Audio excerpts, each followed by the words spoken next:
Now, you didn't give up, and the story ends well. You end up exiting the business, $400 million.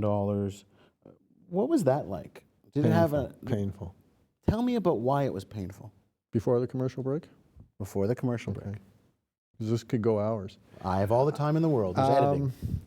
Well, I never started the business to flip it and make money. This is the Sleeman Breweries is my third business, and I enjoy building businesses. I enjoy the satisfaction of waking up knowing that some crazy idea actually worked.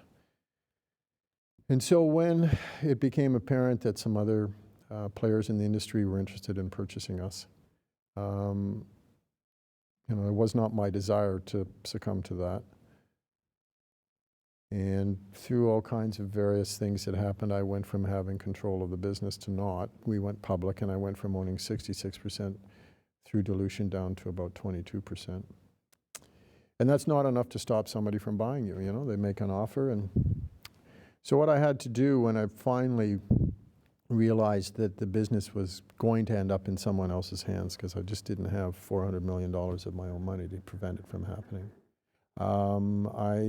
I then needed to find someone who was what we call a white knight, someone who would hopefully preserve what we had built, the people's jobs, the brands, the breweries, and let this thing continue. And it was tough. I'm sure a lot of the folks in the audience don't remember this, and you probably don't because you're much younger than I am. But many years ago, Pierre Trudeau, Prime Minister, was faced with a situation where he had to decide about his future, and he went for a walk in the snow one night at midnight. And so I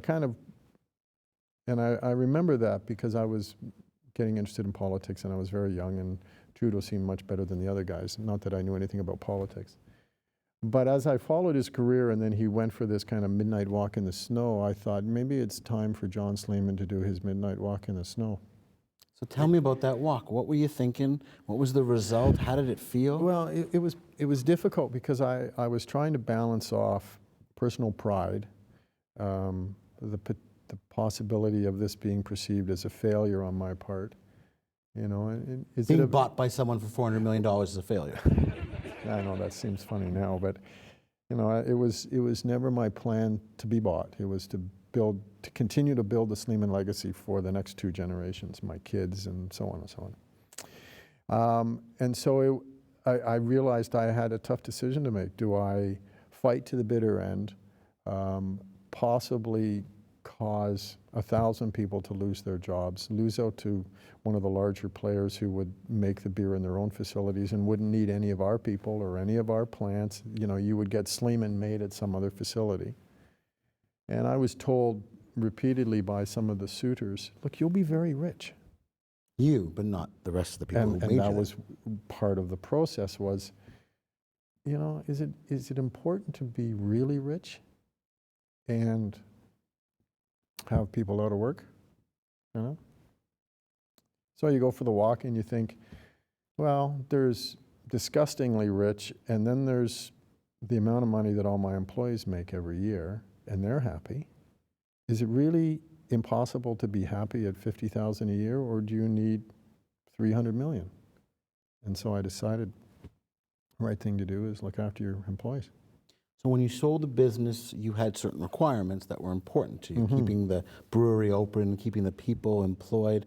How did the suitor think about that, the eventual purchaser? The Sapporo people were very good. We sat down and we came to an agreement about a certain time frame during which they would keep all of the employees and keep all the plants open, and they've lived up to it. Now, business changes over the years, and you can't hold people to something forever. But we had an initial agreement, and the business is continuing to flourish. And I still have a job there. I thought I'd be sitting on a beach someplace clipping coupons, but I still go to work every day.